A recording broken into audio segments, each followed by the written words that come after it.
ಗ್ರಂಥ 14 ಇದನ್ನ ಬೇಲ್ದೇವತೆ ಮತ್ತು ಘಟಸರ್ಪ 1ನೇ ಅಧ್ಯಾಯವನ್ನ ನಾವು ದಾನಿಯೇಲನ ಗ್ರಂಥ 14ನೇ ಅಧ್ಯಾಯವಾಗಿ ನಾವು ತೆಗೆದುಕೊಂಡಿದ್ದೇವೆ. ಈ 14ನೇ ಅಧ್ಯಾಯದಲ್ಲಿ ನನಗೆ ನೀಡಿರುವಂತ ವಚನಗಳು 23ರಿಂದ 42. ಪ್ರಿಯರೇ, ನಾವು ಇಲ್ಲಿ 23ನೇ ವಚನವನ್ನ ನಾವು ಓದೋಣ. ಅದೇ ಸ್ಥಳದಲ್ಲಿ ಒಂದು ಘಟಸರ್ಪ ಇತ್ತು, ಅದನ್ನು ಬ್ಯಾಬಿಲೋನ್ಯರ ಪೂಜಿಸುತ್ತಿದ್ದರು. ಪ್ರಿಯರೇ, ಅದೇ ಸ್ಥಳದಲ್ಲಿ ಎಂಬುದಾಗಿದೆ. ಮತ್ತೆ ಇಲ್ಲಿ ಹೆಡ್ಡಿಂಗ್ ಏನಿದೆ ಅಂದ್ರೆ ಘಟಸರ್ಪವನ್ನು ಕೊಂದ ದಾನಿಯೇಲನು ಅಂತ ಇದೆ. ಅದರಲ್ಲಿ ಆರಂಭದಲ್ಲಿ ಅದೇ ಸ್ಥಳದಲ್ಲಿ ಎಂಬುದಾಗಿ ವಚನ ಇದೆ. ಅದೇ ಸ್ಥಳದಲ್ಲಿ ಎಂದರೆ ಯಾವ ಸ್ಥಳದಲ್ಲಿ ಅಂತ ನಾವು 22ನೇ ವಾಕ್ಯಕ್ಕೆ ನಾವು ಹೋದಾಗ, ಈ ಅರಸನು ಅವನ್ನೆಲ್ಲ ಸಂಹರಿಸಿ ಬೇಲ್ದೇವತೆನ ದಾನಿಯೇಲನಿಗೆ ಒಪ್ಪಿಸಿದಾಗ ದಾನಿಯೇಲನು ಏನ್ ಮಾಡ್ತಾನೆ, ಬೇಲ್ದೇವತೆಯನ್ನ ಅದರ ಮಂದಿರವನ್ನ ಏನ್ ಮಾಡ್ತಾನೆ, ಕೆಡವುತ್ತಾನೆ ಮತ್ತೆ ನಾಶಪಡಿಸ್ತಾನೆ. ಆ ಸ್ಥಳದಲ್ಲಿ ಒಂದು ಘಟಸರ್ಪ ಇತ್ತು. ಅದನ್ನ ಈ ಬ್ಯಾಬಿಲೋನ್ ಅವರು ಏನ್ ಮಾಡ್ತಾ ಇದ್ರು ಅಂತ ಹೇಳಿದ್ರೆ ಪೂಜಿಸುತ್ತಾ ಇದ್ದರು. ಈಗ ಈ ಘಟಸರ್ಪ ಇದು ಏನು ಎಂಬುದಾಗಿ ನಾವು ಪ್ರಕಟಣೆ ಗ್ರಂಥ 12ನೇ ಅಧ್ಯಾಯ 9ನೇ ವಚನವನ್ನ ನಾವು ಧ್ಯಾನಿಸೋಣ. ಪ್ರಕಟಣೆ ಗ್ರಂಥ 12ನೇ ಅಧ್ಯಾಯ 9ನೇ ವಚನವನ್ನ ನಾವು ಧ್ಯಾನಿಸೋಣ.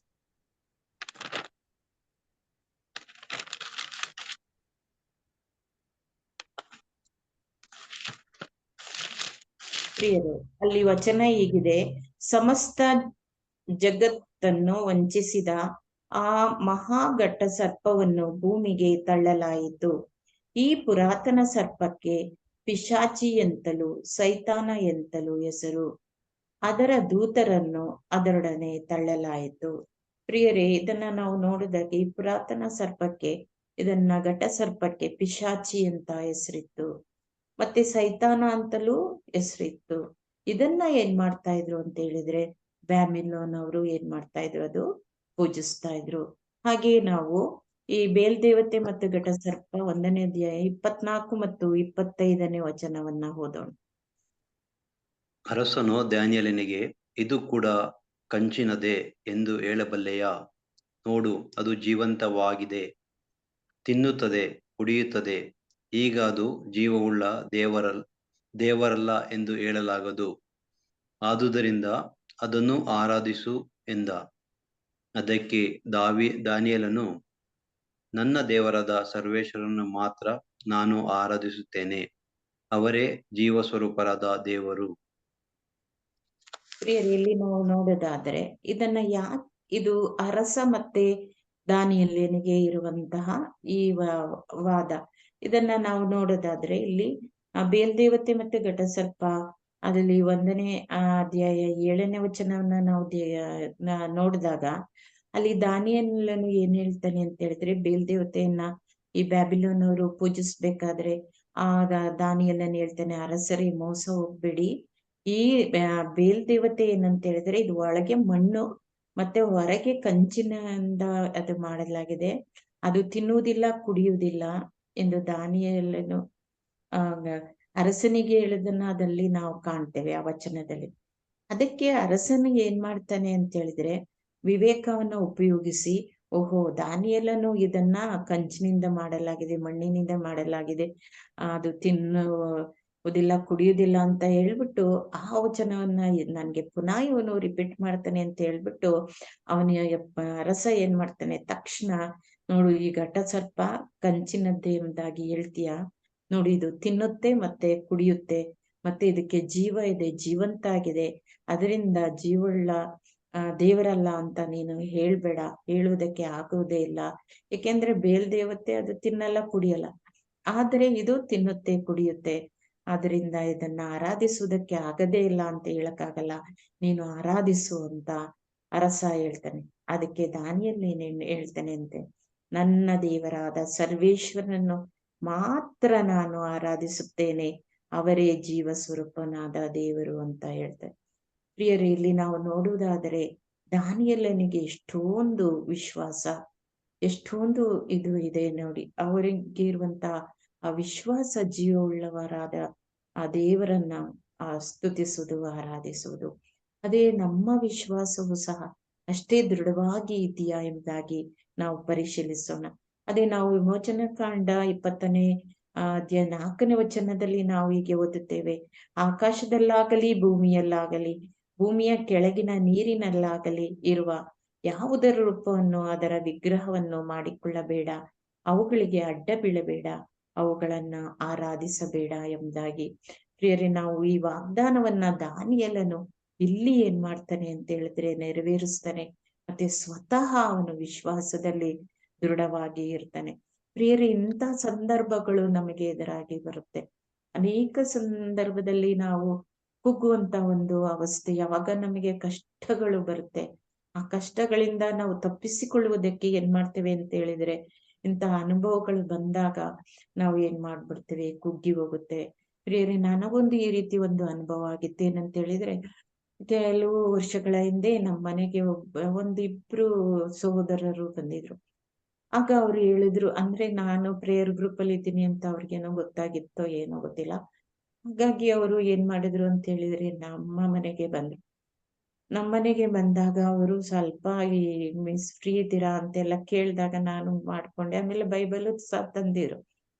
ಅವರು ನನ್ಗೆ ಹೇಳ್ತಾ ಇದ್ರು, ಮಿಸ್, ಏಸು ದೇವರಲ್ಲ, ಏಸು ನಿಜವಾದ ದೇವರಲ್ಲ, ಅದಕ್ಕಿಂತ ಶ್ರೇಷ್ಠವಾದ ದೇವರು ಬೇರೆ ಒಬ್ರು ಇದ್ದಾರೆ, ಅವರೇ ಯೆಹೋವ, ಅದು ಇದು ಅಂತ ಏನೇನೋ ಹೇಳ್ತಾ ಇದ್ರು.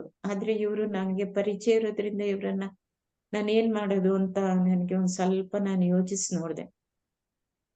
ನೋಡ್ದಾಗ ಮನೇಲಿ ಎಲ್ಲರೂ ಬೇರೆ ಇದ್ರು. ನಾನು ಹೇಗೆ ಇವ್ರ ಹತ್ರ ಬೈಬಲ್ ಕೂತ್ಕೊಂಡು ವಾದ ಮಾಡೋದು ಅಂತ ಸ್ವಲ್ಪ ಹೊತ್ತು ಹಾಗೆ ಕೂತ್ಕೊಂಡಾಗ ಅವರು ಸುಮಾರು ಹೇಳಿದ್ರು, ಯೇಸು ಸ್ವಾಮಿ ನಿಜವಾದ ದೇವರಲ್ಲ ಅಂತ.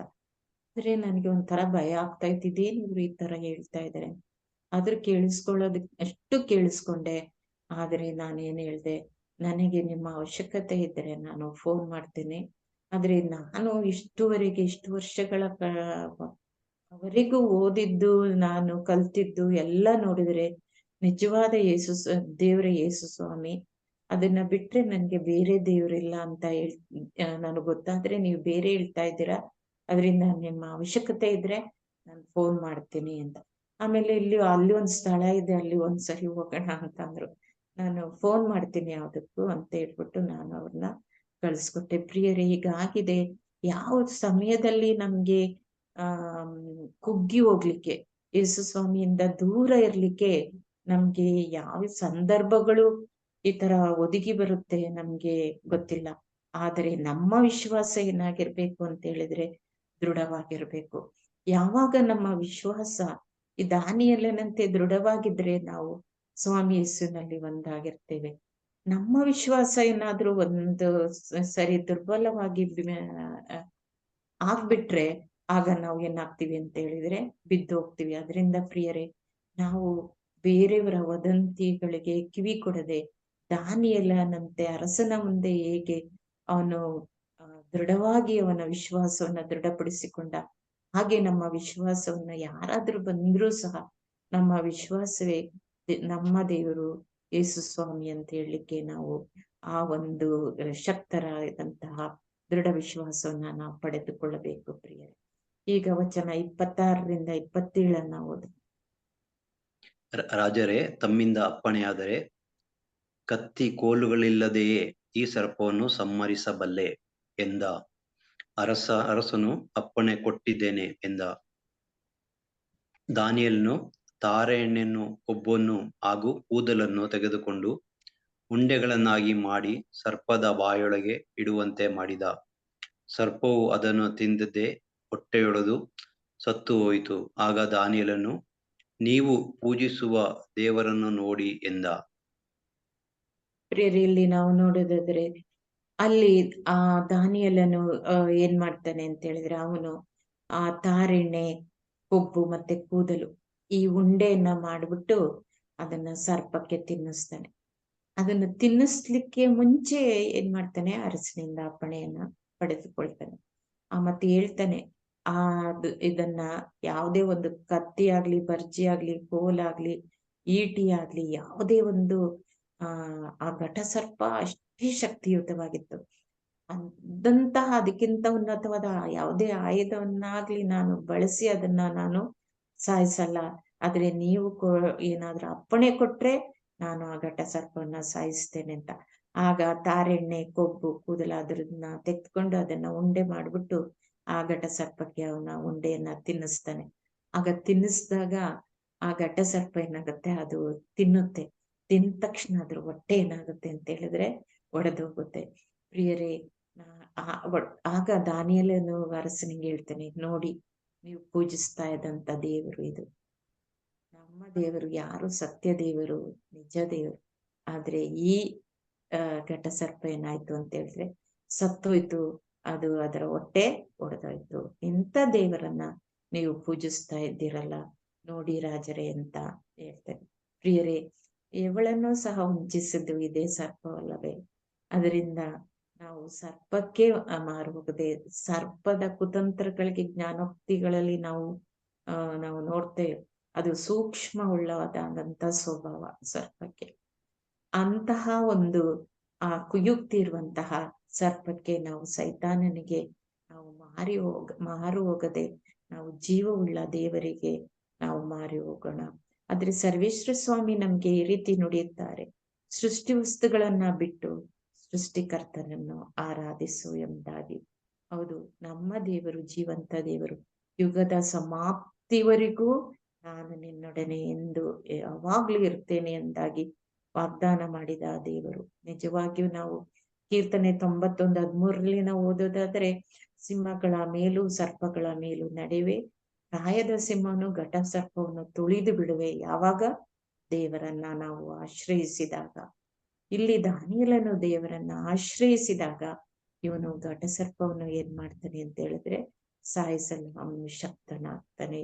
ಪ್ರಿಯರೇ, ಇದಾಗಿದೆ ನಾವು ದಾನಿಯೇಲನಂತೆ ಇರುವಂತಹ ಆ ಒಂದು ವಿಶ್ವಾಸ, ಆ ಒಂದು ಪ್ರಾರ್ಥನೆ, ಆ ದೃಢವಾದಂತಹ ನಂಬಿಕೆ ದೇವರಲ್ಲಿ ಇಟ್ಟುಕೊಳ್ಳಬೇಕಾದದ್ದು.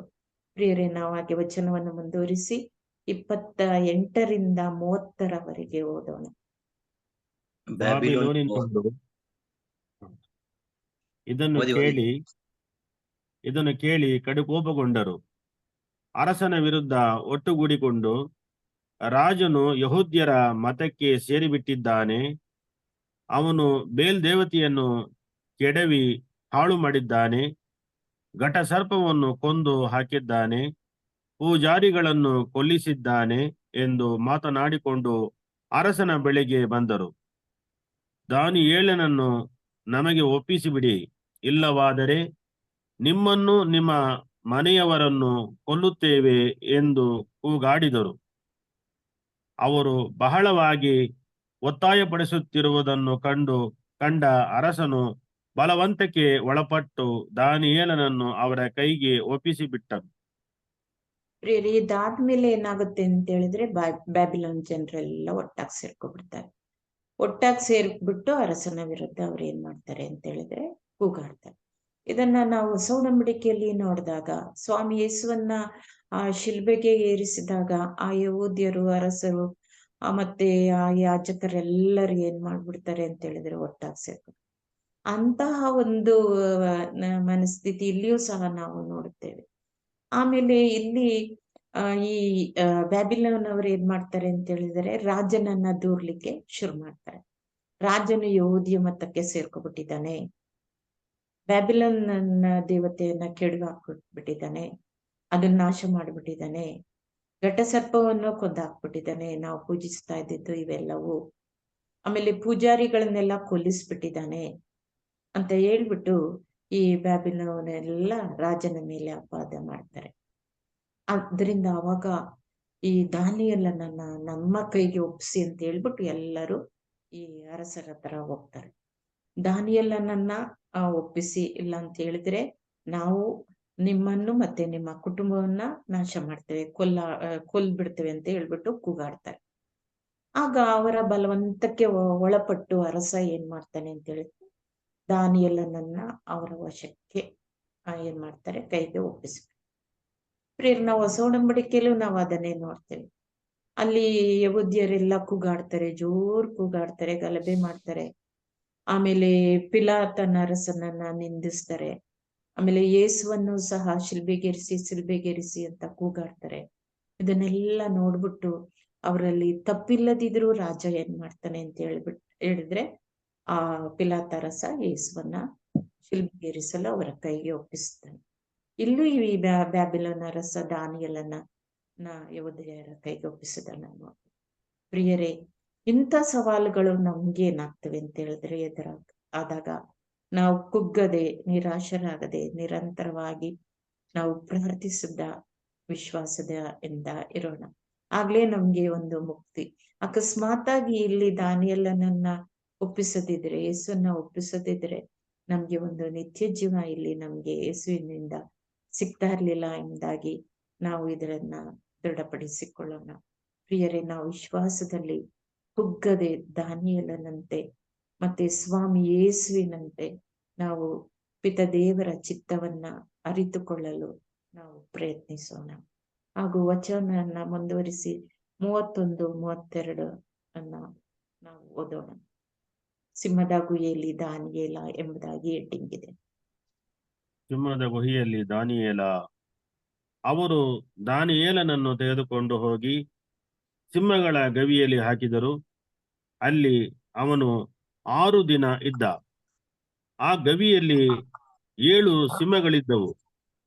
ಅವುಗಳಿಗೆ ದಿನಂಪ್ರತಿ 2 ಹೆಣಗಳನ್ನು 2 ಕುರಿಗಳನ್ನು ಹಾಕುವ ಪದ್ಧತಿ ಇತ್ತು. ಅವು ದಾನಿಯೇಲನನ್ನು ಬಿಡಲಿ ಎಂಬ ಉದ್ದೇಶದಿಂದ ಇವನ್ನೆಲ್ಲ ಹಾಕುವುದನ್ನು ಅಷ್ಟೇ ದಿನ ನಿಲ್ಲಿಸಲಾಗಿತ್ತು. ಪ್ರಿಯರೇ, ಜುದೆಯ ಸಾಕು ಪ್ರಿಯ. ಇದು ಸಿಂಹದ ಗುಹೆಯಲ್ಲಿ ದಾನಿಯೇಲ. ಈಗ 31, 32 ವಚನ ನಾವು ಧ್ಯಾನಿಸುವಾಗ ಅಲ್ಲಿ ಏನ್ ಹೇಳ್ತಾರೆ, ಇವರ ಕೈಗೆ ಒಪ್ಪಿಸಿ ಆದ್ಮೇಲೆ ಆ ದಾನಿಯೇಲನ ತೆಗೆದುಕೊಂಡು ಹೋಗಿ ಅವ್ರು ಏನ್ ಮಾಡ್ತಾರೆ ಅಂತ ಹೇಳಿದ್ರೆ ಸಿಂಹದ ಗುಹೆಯಲ್ಲಿ ಹಾಕ್ಬಿಡ್ತಾರೆ. ಅದ್ರಲ್ಲಿ ಅವನು 6 ದಿನ ಇರ್ತಾನೆ. ಸಿಂಹದ ಗುಹೆಯಲ್ಲಿ ಒಂದು 7 ಸಿಂಹಗಳಿರ್ತವೆ. ಆ ಸಿಂಹ ಗುಹೆಯಲ್ಲಿ ಅವುಗಳಿಗೆ ಸುಮಾರು ದಿನ, ಅದು ಪ್ರತಿ ದಿನ ಅವ್ರು ಏನ್ ಮಾಡ್ತಾ ಇದ್ರು ಅಂತ ಹೇಳಿದ್ರೆ 2 ಹೆಣಗಳನ್ನ ಮತ್ತೆ 2 ಕುರಿಗಳನ್ನ ಅವರು ಆ ಸಿಂಹದ ಗುಹೆಯಲ್ಲಿ ಆ ಸಿಂಹಗಳಿಗೆ ಆಹಾರವಾಗಿ ಕೊಡ್ತಾ ಇದ್ರು. ಯಾವಾಗ ಇದು ದಾನಿಯೇಲನನ್ನು ಜನರಿಗೆ ಒಪ್ಪಿಸ್ಬಿಟ್ರು, ಆಗ ಅವರು ಸ್ವಲ್ಪ ದಿವಸ ಆ ಗುಹೆಯಲ್ಲಿದ್ದ ಸಿಂಹಗಳಿಗೆ ಅವರು ಊಟವನ್ನ ಸ್ವಲ್ಪ ದಿವಸ ಬಿಟ್ರು. ಯಾಕೆ ಅಂತ ಹೇಳಿದ್ರೆ ಈಗ ನಾವು ದಾನಿಯೇಲನ ಸಿಂಹದ ಗುಹೆಯಲ್ಲಿ ಹಾಕಿದ್ರೆ ತಕ್ಷಣ ಏನ್ ಮಾಡ್ಬಿಡ್ತವೆ, ಹಸ್ದು ಅವುಗಳು ತಿನ್ನುತ್ತವೆ ಎಂಬುದಾಗಿ ಇವರು ಸ್ವಲ್ಪ ದಿನ ಆಹಾರವನ್ನ ಹಾಕ್ಲಿಲ್ಲ. ಆಮೇಲೆ ಏನ್ ಮಾಡ್ತಾರೆ, ಈ ದಾನಿಯೇಲನನ್ನ ತಂದು ಅವರು ಆ ಸಿಂಹದ ಗುಹೆಯಲ್ಲಿ ಹಾಕ್ತಾರೆ. ಆದ್ರೆ ಪ್ರಿಯರೇ, ಅಲ್ಲಿ 7 ಸಿಂಹಗಳು ಇದ್ರು.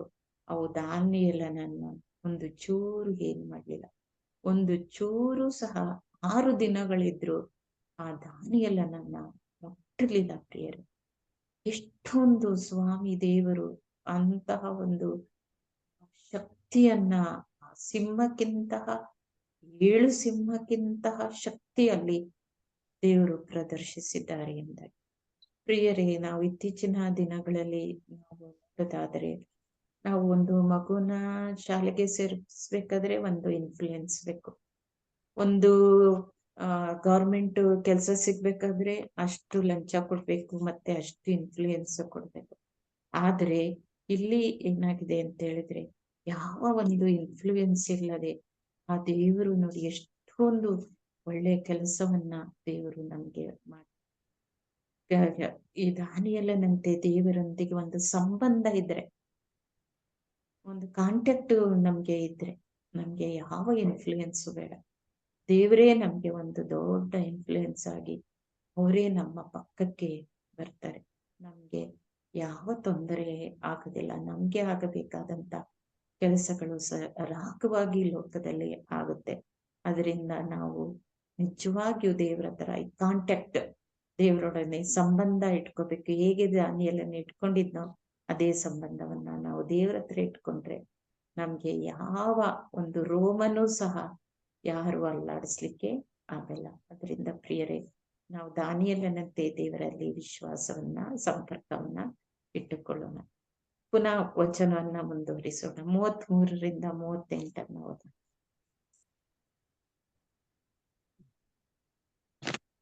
ಜುದೆಯ ನಾಡಿನಲ್ಲಿ ಹೇಳಿ ನೀವು. ಜುದೆಯ ನಾಡಿನಲ್ಲಿ ಅಬೂಕರನೆಂಬ ಒಬ್ಬ ಪ್ರವಾದಿ ಇದ್ದ. ಅವನು ಅಡಿಗೆ ಮಾಡಿಕೊಂಡು ರೊಟ್ಟಿ ತುಂಡುಗಳನ್ನು ಬುಟ್ಟಿಯಲ್ಲಿ ತುಂಬಿಕೊಂಡು ಕೊಯ್ಲುಗಳಿಗೆ ಕೊಡಲು ಹೊಲದತ್ತ ಹೊರಟಿದ್ದ. ಆಗ ಸರ್ವೇಶ್ವರನ ದೂತನು ಅಬೂಕರನಿಗೆ, ನಿನ್ನಲ್ಲಿರುವ ಬುತ್ತಿಯನ್ನು ಬ್ಯಾಬಿಲೋನ್ನ ಸಿಂಹದ ಗುಹೆಯಲ್ಲಿರುವ ದಾನಿಯೇಲನಿಗೆ ತೆಗೆದುಕೊಂಡು ಹೋಗಿ ಕೊಡು ಎಂದ. ಅದಕ್ಕೆ ಅಬೂಕರನು, ಸ್ವಾಮಿ, ನಾನು ಬ್ಯಾಬಿಲೋನನ್ನು ಎಂದು ನೋಡಿದವನಲ್ಲ, ಆ ಗವಿ ಎಲ್ಲಿದೆ ಎಂಬುದು ಕೂಡ ತಿಳಿಯದು ಎಂದು ಉತ್ತರ ಕೊಟ್ಟ. ಆಗ ಆ ದೂತನು ಅವನ ತಲೆಯ ಮೇಲೆ ಕೈಹಾಕಿ ಅವನ ಜುಟ್ಟನ್ನು ಹಿಡಿದು ಅವನನ್ನು ಎತ್ತಿಕೊಂಡು ತನ್ನ ಉಸಿರಿನ ರಭಸದಿಂದಲೇ ಅವನನ್ನು ಒಯ್ದು ಬ್ಯಾಬಿಲೋನಿದ್ದ ಗವಿಯ ಮೇಲೆ ನಿಲ್ಲಿಸಿದ. ಅಬೂಕರನು, ದಾನಿಯೇಲನೇ, ಎಲೈ ದಾನಿಯೇಲನೇ, ದೇವರು ನಿನ್ನಗೆಂದು ಕಳಿಸಿದ ಈ ಬುತ್ತಿಯನ್ನು ತೆಗೆದುಕೋ ಎಂದು ಕೂಗಿದ. ಅದಕ್ಕೆ ದಾನಿಯೇಲನು, ದೇವರೇ, ನೀವು ನನ್ನನ್ನು ನೆನಪಿಗೆ ತಂದುಕೊಂಡಿರಿ, ನಿಮ್ಮನ್ನು ಪ್ರೀತಿಸುವವರನ್ನು ನೀವು ಎಂದಿಗೂ ಕೈಬಿಡುವುದಿಲ್ಲ ಎಂದು ಹೇಳಿ ಎದ್ದು ಊಟ ಮಾಡಿದ. ತಕ್ಷಣವೇ ಸರ್ವೇಶ್ವರನ ದೂತನು ಅಬೂಕರನನ್ನು ಒಯ್ದು ಅವನ ಮೊದಲಿದ್ದ ಸ್ಥಳಕ್ಕೆ ತಂದು ನಿಲ್ಲಿಸಿದ. ಸಾಕು ಪ್ರಿಯರೇ, ಇಲ್ಲಿ ನಾವು ನೋಡೋದಾದ್ರೆ ಜುದೆಯ ನಾಡಿನ ಪ್ರವಾದಿ ಅಬೂಕಕನು ಮತ್ತೆ ದೂತರು ಇವರಿಗಿರುವಂತಹ ಒಂದು ಸಂವಾದವನ್ನ ನಾವು ನೋಡ್ತೇವೆ. ಇಲ್ಲಿ ಪ್ರವಾದಿ ಹಬೂಕನ ಅವನು ಏನ್ ಮಾಡ್ತಾ ಇರ್ತಾನೆ ಅಂತ ಹೇಳಿದ್ರೆ, ರೊಟ್ಟಿಗಳನ್ನ ತೆಗೆದುಕೊಂಡು ಹೋಗಿ ಅಲ್ಲಿ ಹೊಲದಲ್ಲಿ ಕೊಯ್ಲಾಳುಗಳು, ಅಂದ್ರೆ ಕುಯಿಲಿಗೆ ಫಸಲು ಬಂದಂತಹ ಆ ಕುಯಿಲನ್ನ ಕೊಯ್ಯುವುದಕ್ಕೆ ಆಳುಗಳು ಬಂದಿರ್ತಾರೆ. ಆ ಆಳುಗಳಿಗೆ ಕೊಡಲು ಅವನು ಬುತ್ತಿಯನ್ನ ತೆಗೆದುಕೊಂಡು ಅವನು ಹೊರಡ್ತಾ ಇರ್ತಾನೆ ದಾರಿಯಲ್ಲಿ. ಆಗ ಸರ್ವೇಶ್ವರನು ದೂತನು ತಕ್ಷಣ ಏನಾಗ್ತಾನೆ ಅಂತ ಹೇಳಿದ್ರೆ ಎಂಟ್ರಾಗ್ತಾನೆ. ಆಗ ಎಂಟ್ರಾಗಿ ಅವ್ರ ದೂತರು ಹೇಳ್ತಾರೆ, ಅಬೂಕನೇ, ನಿನ್ನಲ್ಲಿರುವ ಈ ರೊಟ್ಟಿಗಳನ್ನೆಲ್ಲ ತೆಗೆದುಕೊಂಡೋಗಿ ಆ ಬ್ಯಾಬಿಲೋನ್ನ ಸಿಂಹದ ಗುಹೆಯಲ್ಲಿರುವ ದಾನಿಯೇಲನಿಗೆ ತೆಗೆದುಕೊಂಡು ಕೊಡು ಅಂತ ಹೇಳಿದಾಗ ಅಬೂಕಕನು ಹೇಳ್ತಾನೆ, ನನಗೆ ಬ್ಯಾಬಿಲೋನು ಗೊತ್ತಿಲ್ಲ, ಬ್ಯಾಬಿಲೋನ್ನ ಸಿಂಹದ ಗುಹೆಯನ್ನು ನನಗೆ ಗೊತ್ತಿಲ್ಲ, ಅದರಿಂದ ನಾನು ಹೇಗೆ ತೆಗೆದುಕೊಂಡು ಕೊಡ್ಲಿ ಅಂತ ಹೇಳಿದಾಗ ತಕ್ಷಣ ದೂತನು ಏನ್ ಮಾಡ್ತಾನೆ ಅಂತ ಹೇಳಿದ್ರೆ, ಅಬೂಕ ಪ್ರವಾದಿಯ ಜುಟ್ಟನ್ನ ಹಿಡ್ಕೊಂಡು ಅದನ್ನ ನಾವು ಹೇಗೆ ನೋಡಿ, ಒಂದ್ಸರಿ ನಾವು ವೇಗವಾಗಿ ಉಸಿರಾಡಿದಾಗ ನಾವು ಉಸಿರನ್ನ ಬೇಗ ತಗೊಂಡು ಬೇಗ ಬಿಡ್ತೇವೆ. ಅಂತಹ ಒಂದು ಸಮಯದಲ್ಲಿ ಜುಟ್ಟನ್ನ ಹಿಡ್ಕೊಂಡೋಗಿ ಅಷ್ಟು ರಭಸವಾಗಿ ಆ ಬ್ಯಾಬಿಲೋನ್ ಗುಹೆಯ ಸಿಂಹದ ಗವಿಗಳು ಇತ್ತಂತ ಆ ಗವಿಯ ಮೇಲೆ ಅವ್ರನ್ನ ನಿಲ್ಲಿಸ್ತಾರೆ. ಆಗ ಆ ಅಬೂಕಕನು ಹೇಳ್ತಾನೆ, ದಾನಿಯೇಲನೇ, ನೋಡು, ದೇವರು ನಿನಗೆ ರೊಟ್ಟಿಯನ್ನ ಕಳಿಸ್ಕೊಟ್ಟಿದ್ದಾರೆ, ಊಟವನ್ನ ಕಳಿಸ್ಕೊಟ್ಟಿದ್ದಾರೆ, ಎತ್ಕೊಂಡು ತಿನ್ನು ಎಂದು ಜೋರಾಗಿ ಕೂಗ್ದಾಗ ದಾನಿಯೇಲನು ಆ ರೊಟ್ಟಿಯನ್ನ ತೆಗೆದುಕೊಂಡು ಅದನ್ನ ತಿಂತಾನೆ. ಪ್ರಿಯರೇ, ಇಲ್ಲಿ ನಾವು ನೋಡಿದಾಗ 1 ವರಸಗಳ 19ನೇ ಅಧ್ಯಾಯ 3-6 ನಾವು ನೋಡ್ತೇವೆ ಅಲ್ಲಿ ಎಲಿಯ ಪ್ರವಾದಿಯನ್ನ. ಆ ಎಲಿಯ ಪ್ರವಾದಿನ ಧ್ಯಾನಿಸುವುದಾದರೆ, ಆ ಎಲಿಯ ಪ್ರವಾದಿಯ ಜಾಲಿಯ ಮರದ ಕೆಳಗೆ ಕೂತ್ಕೊಂಡು ಪ್ರಾರ್ಥಿಸ್ತಾ ಇರ್ತಾರೆ. ಆಗ ನಿದ್ದೆ ಬಂದ ಕೂಡಲೇ ದೂತನು ಸಹ ಅವ್ರಿಗೆ 2 ಬಾರಿ ಅವ್ರಿಗೆ ಎದ್ದೇಳಿಸ್ಬಿಟ್ಟು ರೊಟ್ಟಿಯನ್ನ ನೀರನ್ನ ಕೊಡ್ತಾರೆ. ಆಗ ಎಲಿಯನು ಏನ್ ಮಾಡ್ತಾರೆ ಅಂತ ಹೇಳಿದ್ರೆ, ಆ ಒಂದು ಸುಟ್ಟ ರೊಟ್ಟಿ ಮತ್ತೆ ಒಂದು ತಂಬಿಗೆ ನೀರನ್ನ ಕುಡಿದ್ಬಿಟ್ಟು ಅವರು ಎದ್ದೇಳಿ ಪುನಃ ನೀನ್ ಪ್ರಯಾಣ ಮಾಡ್ಬೇಕಾಗಿದೆ, ನೀನ್ ಎತ್ಕೊಂಡು ನೀನು ತಿನ್ನು ಅಂತ ದೂತರು ಹೇಳಿದಾಗ ಅದನ್ನ ಏನ್ ಮಾಡ್ತಾರೆ ಅಂತ ಹೇಳಿದ್ರೆ, ಅದನ್ನ ತಿಂದು 40 ಹಗಲು 40 ರಾತ್ರಿ ಅವರು ಪ್ರಯಾಣ ಮಾಡ್ತಾರೆ. ಪ್ರಿಯರೇ, ಅದು ಎಂತ ಒಂದು ಶಕ್ತಿಯ ಆ ರೊಟ್ಟಿ ಎಂಬುದಾಗಿ ನಾವು ನೋಡಿ. ಅಂದ್ರೆ ದೇವರೇ, ನೀವು ನನ್ನನ್ನ ಇಲ್ಲಿ ದಾನಿಯೇಲನು ಹೇಳ್ತಾನೆ, ದೇವರೇ, ನೀವು ನನ್ನನ್ನು ನೆನಪಿಗೆ ತಂದುಕೊಂಡ್ರಿ, ನಿಮ್ಮನ್ನು ಪ್ರೀತಿಸೋದನ್ನ ನೀವೆಂದಿಗೂ ಕೈ ಬಿಡುವುದಿಲ್ಲ ಎಂದು ಹೇಳಿ ಅವ್ರು ಹೇಗೆ ಊಟ ಮಾಡಿದ್ರು, ಪ್ರವಾದಿ ಎಲಿಯನು ಹೇಗೆ ಊಟ ಮಾಡಿದ್ರು, ಆ ಒಂದು ಶಕ್ತಿ ಎಲ್ಲಿಂದ ಬಂತು. ಪ್ರಿಯರೇ, ಇದನ್ನ ನಾವು ಧ್ಯಾನಿಸಿ ನೋಡಿದಾಗ ಬಲಿ ಪೂಜೆಯ ಸಮಯದಲ್ಲಿ ನಮಗೆ ದೇವರು ನೀಡುವಂತಹ ರೊಟ್ಟಿ, ಆ ಒಂದು ಪರಮ ಪ್ರಸಾದ ಅಂತಹ ಒಂದು ಶಕ್ತಿಯನ್ನ ಕೊಟ್ಟಿದ್ದು ಅಲ್ಲಿ ಇರುವಂತ ಪರಮ ಪ್ರಸಾದದಲ್ಲಿ ನಿಜವಾದ ಇರುವಂತಹ ದೇವರು ಯೇಸು ಸ್ವಾಮಿ. ಅದಕ್ಕೆ ಜೀವ ಇದೆ. ಅದರಿಂದ ನಾವು ಅದನ್ನ ಸೇವಿಸಿದಾಗ ಅದರ ಮೂಲಕ ನಮ್ಮ ಹೃದಯಗಳಲ್ಲಿ, ನಮ್ಮ ದೇಹದಲ್ಲಿ ಎಲ್ಲವೂ ಸಹ ಸ್ವಾಮಿ ಯೇಸುವಿನ ಆ ರಕ್ತಗತವಾಗಿ ಆ ಯೇಸುವಿನ ಮನೋಭಾವನೆಗಳು ನಮ್ಮಲ್ಲಿಯೂ ಸಹ ಅರಿಯುತ್ತೆ. ಆಗ ಇಂತಹ ಒಂದು ಶಕ್ತಿ ನಮಗೂ ಸಹ ಸಿಗುತ್ತದೆ. ಹೀಗೆ ಅದನ್ನ ದಾನಿಯೇಲನು ತಿಂದಾಗ ನಿಜವಾಗಿಯೂ ಅಂತ ಶಕ್ತಿ ಅವರಿಗೂ ಸಹ ಸಿಗುತ್ತದೆ. ಪ್ರಿಯರೇ, ನಾವೀಗ 40ರಿಂದ 42 ವಾಕ್ಯಗಳನ್ನ ಓದುವ. 7ನೇ ಏಳನೆಯ ದಿನ ಅರಸ ದಾನಿಯೇಲನ ಶೋಕ ಸಂಸ್ಕಾರಕ್ಕಾಗಿ ಅಲ್ಲಿಗೆ ಬಂದ. ಗವಿಗೆ ಬಂದ ಮೇಲೆ ಒಳಗೆ ಇಣಿಕಿ ನೋಡಿದ. ಏನಾಶ್ಚರ್ಯ! ದಾನಿಯೇಲನು ಕುಳಿತುಕೊಂಡಿದ್ದ. ಇದನ್ನು ಕಂಡ ಅರಸನು ಸ್ವರವೆತ್ತಿ, ಸರ್ವೇಶ್ವರ ದಾನಿಯೇಲನ ದೇವರೇ, ನೀವು ನಿಜವಾಗಿಯೂ ದೊಡ್ಡವರು, ನಿಮ್ಮ ಹೊರತು ಬೇರೆ ಯಾರೂ ದೇವರಿಲ್ಲ ಎಂದು ಉದ್ಗರಿಸಿದ. ಬಳಿಕ ದಾನಿಯೇಲನನ್ನು ಮೇಲಕ್ಕೆಳೆದು ಅವನನ್ನು ನಾಶ ಮಾಡಬೇಕೆಂದಿದ್ದ ಎಲ್ಲರನ್ನೂ ಗವಿಗೆ ಹಾಕಿಸಿದ. ಕ್ಷಣ ಮಾತ್ರದಲ್ಲೇ ಅರಸನ ಕಣ್ಣೆದುರಿನಲ್ಲೇ ಅವರನ್ನು ಸಿಂಹಗಳು ತಿಂದು ಹಾಕಿದವು. ಪ್ರಿಯರಲ್ಲಿ, 6 ದಿನ ಆದ್ಮೇಲೆ ಅರಸ 7ನೆಯ ದಿನ ಏನ್ ಮಾಡ್ತಾನೆ ಅಂತ ಹೇಳಿದ್ರೆ, ಆ ಸಿಂಹದ ಗವಿಯ ಹತ್ತಿರ ಬರ್ತಾನೆ. ಬಂದು ಏನ್ ಮಾಡ್ತಾನೆ, ಓಹೋ, ಆ ಸಿಂಹಗಳೆಲ್ಲ ಇವನನ್ನ ತಿಂದ್ಬಿಟ್ಟಿದವೆ, ನಾವು ಏನ್ ಮಾಡೋಣ, ಒಂದೋಗಿ ಶವ ಸಂಸ್ಕಾರದ ಶ್ಲೋಕವನ್ನ ಆಚರಿಸೋಣ ಅಂತ ಹೇಳಿ ಅವನ್ ಏನ್ ಮಾಡ್ತಾನೆ, ಆ ಗವಿಯಲ್ಲ ಹತ್ರ ಬಂದು ಬಗ್ ನೋಡ್ದಾಗ ಏನಾಶ್ಚರ್ಯ ಪ್ರಿಯರೇ, ಆ ದಾನಿಯೇಲನು ಆ 7 ಸಿಂಹಗಳ ಮಧ್ಯದಲ್ಲಿ ಕುಳಿತುಕೊಂಡಿದ್ದನ್ನ ಆ ಅರಸರು ನೋಡ್ತಾರೆ. ನೋಡ್ದಾಗ ಅವನಿಗೆ ಒಂಥರ ಆಶ್ಚರ್ಯ ಆಗ್ಬಿಡುತ್ತೆ. ಆಗ ನಾವು ಜೋರಾಗಿ ಅಂತ ನಾವು ಹೇಳ್ತೀವಿ, ಅದ್ರಲ್ಲಿ ಇಲ್ಲಿ ಉದ್ಗರಿಸಿ ಅಂತ ವಚನ ಹೇಳುತ್ತೆ. ಉದ್ಗರಿಸಿ ಅಂತ ಹೇಳಿದ್ರೆ ತನ್ನ ಒಕ್ಕೊರಳಿನಿಂದ ಏನ್ ಮಾಡೋದು ಅಂತ ಹೇಳಿದ್ರೆ ಕೂಗೋದು. ಆಗ ಕೂಗ್ತಾರೆ, ಸರ್ವೇಶ್ವರ ದಾನಿಯೇಲನೇ ದೇವರೇ, ನೀವು ನಿಜವಾಗಿಯೂ ದೊಡ್ಡವರು, ನಿಮ್ಮ ಹೊರತು ಯಾವ ಬೇರೆ ದೇವರು ಇಲ್ಲ ಎಂದಾಗಿ ಅವನು ಕೂಗ್ತಾನೆ. ಈಗ ನಾವು ಕಾಡಿನಲ್ಲಿ ಹೋಗಿ ಜೋರಾಗಿ ಕೂಗ್ದಾಗ ಹೇಗೆ ಧ್ವನಿಗಳು ಬರುತ್ತೆ, ಅಂತ ಒಂದು ಶಬ್ದದಿಂದ ಕೂಗ್ತಾನೆ. ಯಾಕೆ ಅಂತ ಹೇಳಿದ್ರೆ ಅಂತ ಒಂದು ಘಟನೆ ಅಲ್ಲಿ ನಡೆದಿದೆ, ಮೈ ಜುಮ್ಮನಿಸುವಂತ ಒಂದು ಘಟನೆ ನಡೆದಿದೆ ದಾನಿಯೇಲನ ಮೂಲಕ.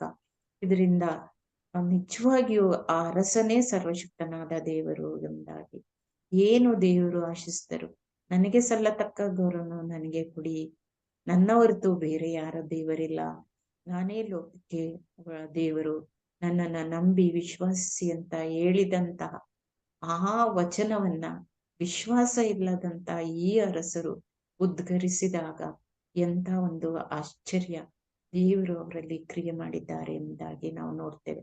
ಅದು ಅಲ್ಲದೆ ದಾನಿಯೇಲನ ವಚನ ಮುಂದುವರೆದ 42ನೇ ವಚನದಲ್ಲಿ ಹೇಳುತ್ತೆ, ದಾನಿಯೇಲನನ್ನ ಮೇಲಕ್ಕೆ ಎತ್ತಿ ಯಾರ್ಯಾರು ಅವನನ್ನ ನಾಶ ಮಾಡ್ಬೇಕಂತ ಇದ್ರೋ ಅವ್ರನ್ನ ಏನ್ ಮಾಡ್ತಾನೆ ಅಂತ ಹೇಳಿದ್ರೆ ಆ ಗವಿಯಲ್ಲಿ ಹಾಕಿಸ್ತಾರೆ. ನೋಡಿ, ದಾನಿಯೇಲನು 6 ದಿನ ಇದ್ದು 7ನೇ ದಿನ ಇದ್ರು ಸಿಂಹಗಳೇನ್ ಮಾಡಿಲ್ಲ. ಆದ್ರೆ ಈ ದಾನಿಯೇಲನ ಮೇಲಕ್ಕೆ ಎತ್ಬಿಟ್ಟು ಇಲ್ಲಿ ಯಾರ್ಯಾರು ಇವನ ವಿರುದ್ಧವಾಗಿದ್ರು ಅವ್ರು ಸಿಂಹದ ಗವಿಯಲ್ಲಿ ಹಾಕಿಸಿದಾಗ ಕ್ಷಣ ಮಾತ್ರ ಅಂತ ಇದೆ, ತಕ್ಷಣಕ್ಕೆ ಅರಸನ ಕಣ್ಣೆದ್ರಲ್ಲಿ ಆ ಸಿಂಹಗಳು ಅವ್ರನ್ನೆಲ್ಲ ಏನಾಗ್ತಾವ ಅಂತ ಹೇಳಿದ್ರೆ ತಿಂದಾಕಿದವು. ಪ್ರಿಯರೇ, ನೋಡಿ ಹೇಗೆ ದಾನಿಯೇಲನು ದೇವರಲ್ಲಿ ವಿಶ್ವಾಸ ಇಟ್ಟಾಗ ಹೇಗೆ ರಕ್ಷಿಸಲ್ಪಟ್ಟನು.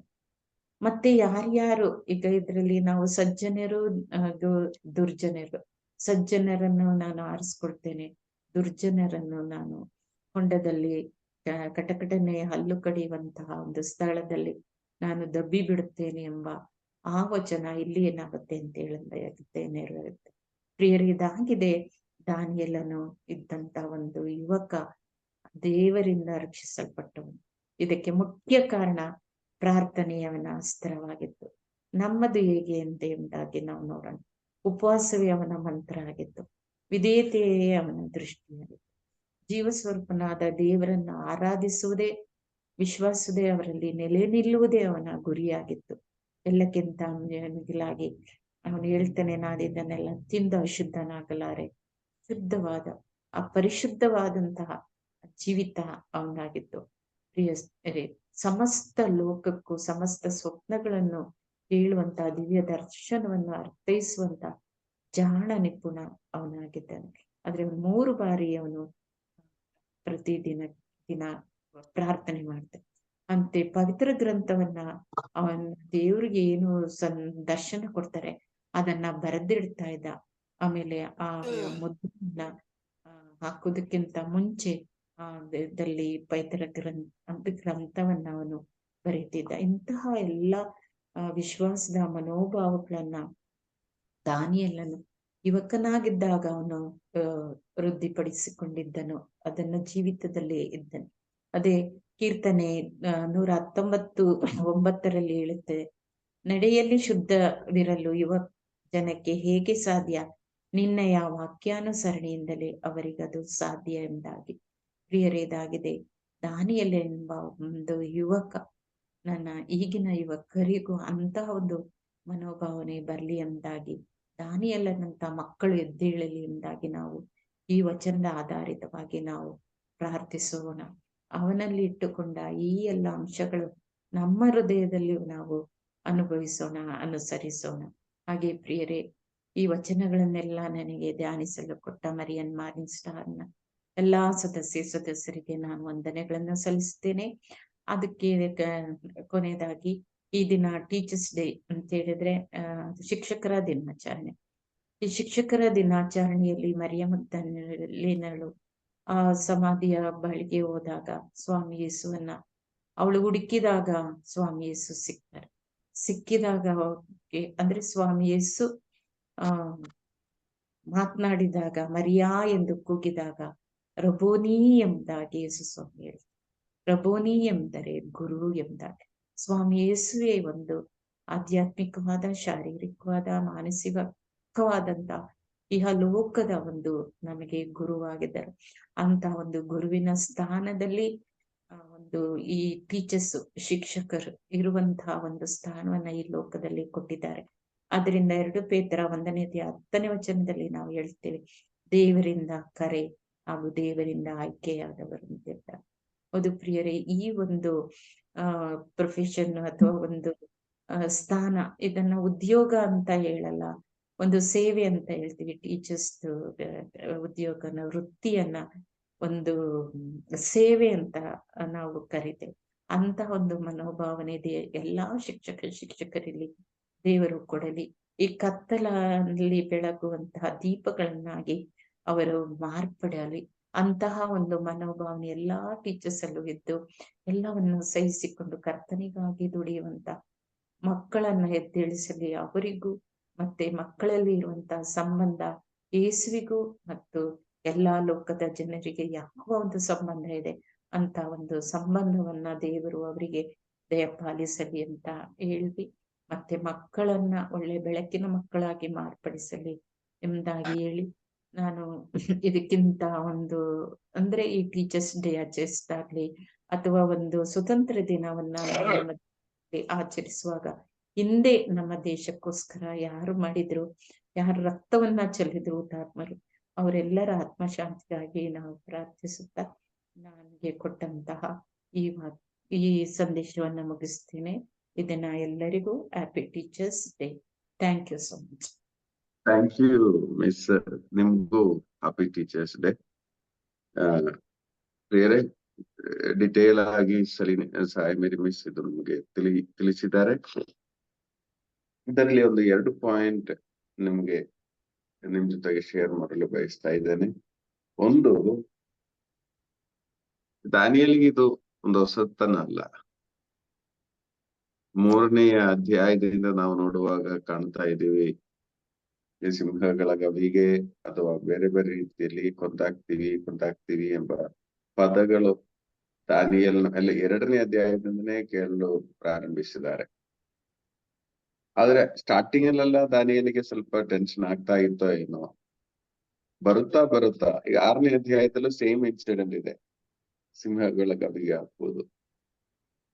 ಈಗ ದಾನಿಯೇಲನಿಗೆ ಗ್ಯಾರಂಟಿ ಇದೆ, ನನ್ನ ದೇವರು ನಮ್ಮನ್ನು ರಕ್ಷಿಸುವರು. ಪ್ರಿಯರೇ, ಇಲ್ಲಿ ನಾವು ಅರ್ಥ ಮಾಡ್ಬೇಕಾಗಿರೋ ಒಂದು ಏನಂದ್ರೆ, ಈ ಒಂದು ಕನ್ವಿಕ್ಷನ್ಗೆ ನಾವು ರೀಚ್ ಆಗ ಪ್ರಾರಂಭದಲ್ಲಿ ಸ್ವಲ್ಪ ಟೆನ್ಷನ್ ಆಗಿರುತ್ತದ ಅವ್ರಿಗೆ, ನಾವು ಏನಾಗ್ತದೋ ಒಂದು ಆತಂಕ ಭಯ ಎಲ್ಲ ಇದ್ದಿರ್ಬಹುದು. 1, 2, 3, 4 ಬಾರಿ ಆದಾಗ ಏನಾಗಿದೆ, ದಾನಿಯಲ್ಲಿ ಗ್ಯಾರಂಟಿ ಆಗಿದೆ, ನನ್ನ ದೇವರು ನನ್ನನ್ನು ರಕ್ಷಿಸುವರು. ಈ ಒಂದು ಗ್ಯಾರಂಟಿ ಎಡೆಗೆ ನಾವು ಬರಬೇಕು. ಈ ಒಂದು ಗ್ಯಾರಂಟಿ ನಮಗೂ ಸಿಗ್ಬೇಕು. ಏನೇ ಆದರೂ ದೇವರಿದ್ದಾರೆ, ಅವರು ನಮ್ಮನ್ನು ಸಂರಕ್ಷಿಸ್ತಾರೆ ಎಂಬ ಆ ಗ್ಯಾರಂಟಿ ನಮ್ಗೆ ಬರ್ಬೇಕು. ಅದು ಗ್ಯಾರಂಟಿ ಬರ್ಬೇಕಾದ್ರೆ ದೇವರಂತೆಗಿರುವ ಒಂದು ಅಟ್ಯಾಚ್ಮೆಂಟ್ ಅಷ್ಟು ಇರ್ಬೇಕು. ನೀವು ಅದು ಗೊತ್ತಾಗ್ಬೇಕಾದ್ರೆ ಆ ಬೇಲ್ ದೇವತೆ ಮತ್ತು ಖಡ್ಡ ಸರ್ಪದ ಕನ್ನಡ ಬೈಬಲ್ ನ ಪೇಜ್ ಒಂದು ಓಪನ್ ಮಾಡಿ ನೋಡಿ. ನೋಡಿದ್ರಾ? ಅಲ್ಲೊಂದು ಚಿತ್ರ ಇದೆ, ಚಿತ್ರ ನೋಡಿದ್ರಾ? ನಾನ್ ನೋಡಿದೆ. ಆ ಚಿತ್ರದಲ್ಲಿ ಹೇಗಿದೆ? ದಾನಿಯೇಲ 6 ಸಿಂಹಗಳು, ಈ ಕಡೆ ದಾನಿಯೇಲ. ಅವ್ರು ಕೂರುವ ಒಂದು ಇದು ನೋಡಿ, ಒಂಥರ ಕೋರ್ಟಿ ಮೀಟಿಂಗ್ ಕೂರುವ ಹಾಗೆ ನಾವು ರೌಂಡ್ ಕಾಣ್ತಾ ಇದ್ವಿ ಅಲ್ವಾ? ಇಲ್ಲಿ ದಾನಿಯೇಲನಿಗೆ ಅಂದಾಗ ಒಂದು ಭಯನೇ ಇಲ್ಲ. ಯಾಕಂದ್ರೆ ಅವನಿಗೆ ಅಷ್ಟು ಗ್ಯಾರಂಟಿ ಆಗ್ಬಿಟ್ಟಿದೆ, ದೇವರು ನಮ್ಮನ್ನು ಈ ಸಿಂಹಗಳ ಮಧ್ಯೆ ಕೊಲ್ಲಲು ಬಿಡಲ್ಲ. ಬೇರೆ ಈ ಒಂದು ಗ್ಯಾರಂಟಿ ನಮಗೆ ಬರಬೇಕು. ಸಮಸ್ಯೆಗಳ ಮಧ್ಯೆ ಆಗಿರುವ ಪರಿಸ್ಥಿತಿ ನಮ್ದಾಗಿರ್ಬಹುದು, ಅಥವಾ ನಮ್ಮನ್ನು ತಿನ್ನಲು ನಮ್ಮನ್ನು ಇಲ್ಲದಂತೆ ಮಾಡಲು ಪ್ರಯತ್ನ ಪಟ್ಟುವವರ ಮಧ್ಯೆ ನಾವು ಆಗಿರ್ಬಹುದು, ಅಥವಾ ಯಾವುದೇ ಒಂದು ಸಮಸ್ಯೆ, ಆರ್ಥಿಕ ಸಮಸ್ಯೆಯಲ್ಲಿ ಸಿಲುಕಿಕೊಂಡಿರುವ ಪರಿಸ್ಥಿತಿ ಇರಬಹುದು.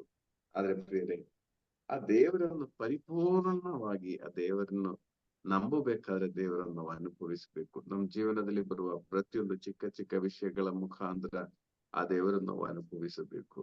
ಆ ದೇವರ ನಿಜತನವನ್ನು ನಾವು ಅರಿಯಬೇಕು. ಆಗ ಒಂದೊಂದು ಸ್ಟೆಪ್ ಮೇಲೆ ಮೇಲೆ ಸಹನೆಗಳು, ನೋವುಗಳು, ಪೆಟ್ಟುಗಳೆಲ್ಲ ಬರುವಾಗಲೂ ನಮ್ಗೆ ಗೊತ್ತಾಗ್ತದೆ ಇದು ಇಷ್ಟೇನೆ ಇರೋದು, ಬಾಕಿ ಅವ್ರು ನೋಡ್ಕೋತಾರೆ. ಆ ಒಂದು ಗ್ಯಾರಂಟಿ ನಮ್ಗೆ ಸಿಕ್ಕುವ ಒಂದು ಸಾಧ್ಯತೆ ಬರುತ್ತದೆ. ಬೇರೆ ಅಲ್ಲಿ ನಾವು ರೀಚ್ ಆಗ್ಬೇಕು. ದಾನಿಯೇಲ್ ನೋಡಿ, 14 ಅಧ್ಯಾಯ ಆದಷ್ಟು ದಾನಿಯೇಲಿಗೆ ಅಂತಹ ಒಂದು ಮೆಚುರಿಟಿಗೆ ಬರ್ತಾ ಇದ್ದಾನೆ. ಯಾವ ಟೆನ್ಷನ್ ಇಲ್ಲ, ಕೂಲ್ ಆಗಿ ಸಿಂಹಗಳ ಮಧ್ಯೆ ಹಾಗೆ ಕೂತಿದ್ದಾರೆ. ಸ್ವಲ್ಪ ಅಲುಗಾಡಿದ್ರೆ ಏನಾಗ್ತದೆ ನಮ್ಗೆ ಗೊತ್ತಿಲ್ಲ, ಆದ್ರೆ ಸಿಂಹಗಳು ಇವರನ್ನು ಮುಟ್ಟುತ್ತಾ ಇಲ್ಲ. ಅದು ದಾನಿಯೇಲನ ಗ್ಯಾರಂಟಿನೂ ಆಗಿದೆ, ನಮ್ಮ ದೇವರು ನಮ್ಮನ್ನು ಕೊಲ್ಲಲು ಬಿಡಲ್ಲ. ಪ್ರಿಯರೇ, ಈ ಆಕ್ಚುಲಿ ಫಸ್ಟ್ ಸಹನೆಗಳು ಬರುವಾಗ, ಫಸ್ಟ್ ನೋವು ಬರುವಾಗ, ಅಯ್ಯೋ ಯಾಕಾಯ್ತು ಸ್ವಾಮಿ, ಇಷ್ಟೆಲ್ಲ ನೀವು ಕೊಟ್ಟಿದ್ದೀರಲ್ಲ, ಇನ್ನೂ ಆ ತರ ಒಂದು ಕಂಪ್ಲೇಂಟ್ ಮನೋಭಾವನೆ ನಮ್ಗಿರುವ ಆ ಒಂದು ಅವಸ್ಥೆಗಳಾಗಿದೆ. ಆದ್ರೆ ಆ ಚಿಕ್ಕ ಚಿಕ್ಕ ನೋವುಗಳಿಂದ ದೇವರನ್ನು ನಾವು ಅರಿಯಲು ಪ್ರಾರಂಭಿಸುವಾಗ, ಅನುಭವಿಸಲು ಪ್ರಾರಂಭಿಸುವಾಗ ಗೊತ್ತಾಗ್ತದೆ ಇನ್ನು ನೆಕ್ಸ್ಟ್ ಏನ್ ಬರ್ತದೋ, ಏನಾದ್ರು ಬರ್ಲಿ, ಆ ಒಂದು ಕನ್ವಿಕ್ಷನ್ಗೆ ನಾವು ರೀಚ್ ಆಗ್ತೀವಿ. ಅದು ಆಗುವಾಗ ಈ ಏನೇ ಬಂದ್ರು ದೇವ್ರು ನೋಡ್ತಾರೆ, ಈ ಒಂದು ಕನ್ವಿಕ್ಷನ್ಗೆ ನಾವು ರೀಚ್ ಇಲ್ದೇ ಇರೋ ಪರವಾಗಿಲ್ಲ, ದೇವ್ರು ಕರ್ಕೊಂಡು ಹೋಗೋದ್ರೆ ಇನ್ನೂ ಒಳ್ಳೇದು. ನಾವ್ ಹೇಗಾದ್ರೂ ನಾವು ಆತ್ಮ ಸಾಯಲ್ಲ, ಶರೀರ ಸಾಯುತ್ತದೆ ಅಷ್ಟೇ. ಈ ಒಂದು ರೇಂಜಿಗೆ ನಾವು ಪ್ರತಿಯೊಬ್ಬರು ರೀಚ್ ಆಗಬೇಕು ಪ್ರಿಯರೇ. ಇದಾಗ್ಬಿಟ್ರೆ ಜೀವನದಲ್ಲಿ ಏನೇ ಬಂದರೂ ಶಾಂತವಾಗಿ ನಿಲ್ಲುವ ಕೃಪೆ ನಮ್ಗೆ ದೇವರು ಕೊಡುವುದು. ಪ್ರೈಸಲು. ಸೊ ಇದು ಈ ಸ್ಟೋರಿಯ ಈ ಒಂದು ಭಾಗದ ಒಂದು ಫಸ್ಟ್ ಫೇಸ್. ಓಕೆ, ಅಂದ್ರೆ ಅವನ ಎಕ್ಸ್ಪೀರಿಯನ್ಸ್ ಅವನಿಗೆ ತಿಳಿಯಪಡಿಸ್ತಾ ಇದೆ. 7 ಸಿಂಹಗಳ ಮಧ್ಯೆ 6 ದಿನ ಅವರಿಗೆ ಒಂದು ಊಟ ಇಲ್ಲದೆ ಕೂತಿದ್ರು. ದೇವರು ಆ ಸಿಂಹಗಳನ್ನು ನಮ್ಮನ್ನು ಮುಟ್ಟಲು ಬಿಡಲ್ಲ. ಒಂದೊಂದು ನಿಮಿಷ ಅನಿಸ್ತದೆ, ಅಯ್ಯೋ ಅದು ತಿಂದ್ರೆ ಏನು, ಒಂದೊಂದು ಸಿಂಹಗಳ ಮುಖ ನೋಡುವಾಗ ಇದು ಕಚ್ಚುತ್ತದೋ ಇದು ಕಚ್ಚುತ್ತದೋ ಎಂಬ ಭಯನೂ ಇರ್ತದೆ. ಆದ್ರೆ ಈಗ ಇಷ್ಟು ಸ್ಟೇಜಿಗೆ ಬಂದ ನಂತರ ದಾನಿಯೇಲನಿಗೆ ಭಯನೇ ಇಲ್ಲ. ಯಾಕಂದ್ರೆ ದಾನಿಯೇಲ್ ಗೊತ್ತು ಇದುಗಳ ಯಾವುದು ನಮ್ಮನ್ನು ಮುಟ್ಟಕ್ಕೆ ಆಗಲ್ಲ ಎಂಬ ಆ ಒಂದು ದೃಢತೆ ದಾನಿಯೇಲನಿಗಿದೆ. ಇದು ಬರ್ತದೆ, ಬಂದು ಹೋಗ್ತದೆ ಅಷ್ಟೇ. ಕೆಲವು ಸಿಚುವೇಶನ್ ಬರುವಾಗ, ಕೆಲವು ಧ್ಯಾನ ಕೂಟಗಳಿಗಾಗಿ ನಾವು ರೆಡಿ ಆಗ್ತಾ ಇರುವಾಗ ನಮ್ಗೆ ಗೊತ್ತಾಗ್ತದೆ, ಬರುತ್ತದೆ, ಸಿಂಹಗಳು ಬರುತ್ತೆ, ಈ ತರ 6 ಅಲ್ಲ 7 ಬರುತ್ತದೆ. ಆದ್ರೆ ಅದು ಅದ್ರ ಪಾಡು ಹೋಗ್ತದೆ. ಆ ಧ್ಯಾನ ಮುಗಿಯುವಷ್ಟು ಅಷ್ಟೇ, ಮುಗಿಯುವಾಗ ಅದ್ರ ಪಾಡು ಹೋಗ್ತದೆ. ಈ ಒಂದು ಅನುಭವಕ್ಕೆ ಪ್ರಿಯರೇ, ನಾವು ಒಬ್ಬೊಬ್ರು ನಾವು ಬರುವಾಗ ನಮ್ ಜೀವನದಲ್ಲಿ ಏನೇ ಬಂದ್ರು, ಸಹನೆಗಳು ಅಥವಾ ಸಿಂಹಗಳು ಏನೇ ಬಂದ್ರು ನಮ್ಗೆ ಅದು ಯಾವ ರೀತಿಯಲ್ಲೂ ಸಮಸ್ಯೆಯಾಗಿ ಬರಲ್ಲ. ಸೊ ಇದು ಇದರ ಒಂದು ಫಸ್ಟ್ ಪಾಯಿಂಟ್. ಇದರ ಸೆಕೆಂಡ್ ಪಾಯಿಂಟ್ ಏನಂದ್ರೆ, ನೋಡಿ, ಈ ನಂಬಿಕೆ ಇಡುವುದು, ದೇವರನ್ನು ಅನುಭವಿಸುವುದೇ ನಮ್ ಜವಾಬ್ದಾರಿ ಅಷ್ಟೇ. ಅದಕ್ಕಿಂತ ಮಿಗಿಲಾಗಿ ಏನಿಲ್ಲ. ಅದಕ್ಕಿಂತ ಮಿಗಿಲಾಗಿರುವ ಜವಾಬ್ದಾರಿ ಯಾರ್ದು? ದಯಾಲ್, ಮಿಗಿಲಾಗಿರೋದು ದೇವರ ಜವಾಬ್ದಾರಿ. ಅದ್ರ ಬಗ್ಗೆ ನಾವು ಚಿಂತಿಸುವಾಗ್ತೀವಿ. ಆ ದೇವರು ಎಲ್ಲಿಂದಾದರೂ ನಮಗೆ ಬೇಕಾಗಿರುವ ಸಹಾಯವನ್ನು ತಂದು ಕೊಡ್ಬಿಡು. ಎಲ್ಲಿಂದ ನಮ್ಗೆ ಗೊತ್ತಾಗುವ ಅಗತ್ಯ ಇಲ್ಲ, ನಮ್ಗೆ ಗೊತ್ತಾಗಬೇಕಾಗಿಯೂ ಇಲ್ಲ. ಇಲ್ಲಿ ನೋಡಿ 33ನೇ ವಾಕ್ಯದಲ್ಲಿ ಹಬಕ್ಕೂಕ್ ಪ್ರವಾದಿ ಎಲ್ಲಿ ಇದ್ದವರು? ಜುದೇಯದಲ್ಲಿ ಇದ್ದವರು. ದಾನಿಯೇಲ್ ಎಲ್ಲಿದ್ದಾನೆ?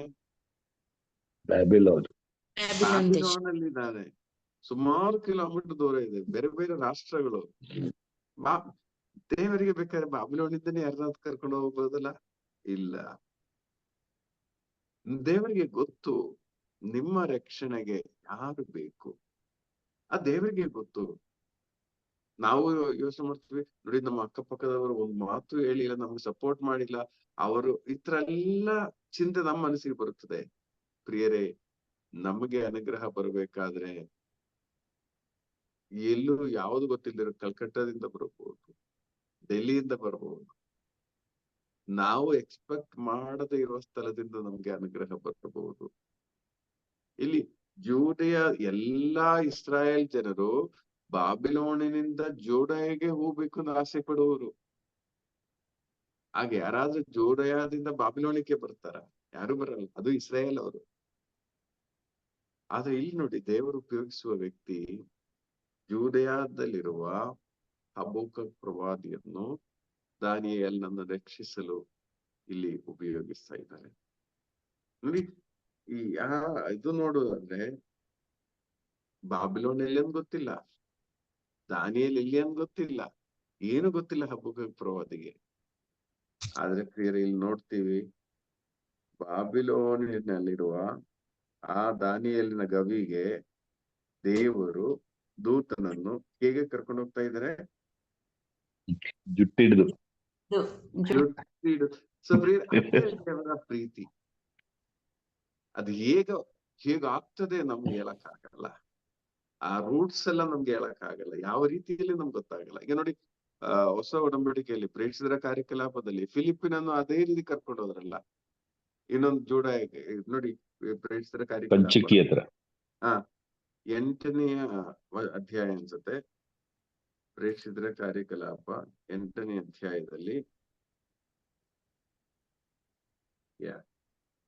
8ನೇ ಅಧ್ಯಾಯ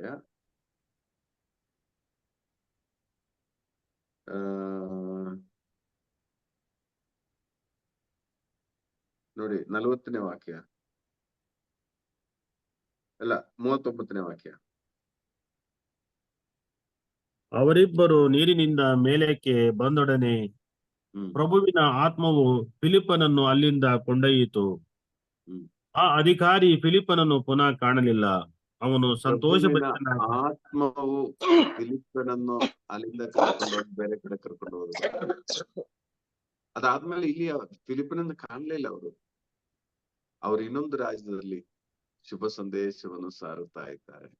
ಪ್ರಿಯರೇ, ಇಲ್ಲಿ ಎಲ್ಲಿಂದ ಅನುಗ್ರಹ ಬರುತ್ತೆ ನಾವು ಡಿಸೈಡ್ ಮಾಡ್ತೀವಿ. ಈ ವಿಷಯದಲ್ಲಿ ಇವರು ನಮ್ಗೆ ಸ್ವಲ್ಪ ಅನುಗ್ರಹ ಸಹಾಯ ಮಾಡ್ಬೇಕು, ಇವರು ಸ್ವಲ್ಪ ಸಹಾಯ ಮಾಡ್ಬೇಕಂದೆಲ್ಲ ನಾವು ಯೋಚನೆ ಮಾಡ್ತೀವಿ. ಆದ್ರೆ ದೇವರಿಗೆ ಯೋಚನೆ ಬೇರೆ ಇರ್ತದೆ. ನಾವು ಈ ವ್ಯಕ್ತಿ ಸಹಾಯ ಮಾಡ್ಬೇಕಂದು ಯೋಚನೆ ಮಾಡುವಾಗ ಈ ವ್ಯಕ್ತಿ ಸಹಾಯ ಮಾಡದೇ ಇದ್ರೆ ಏನಾಗ್ತದೆ?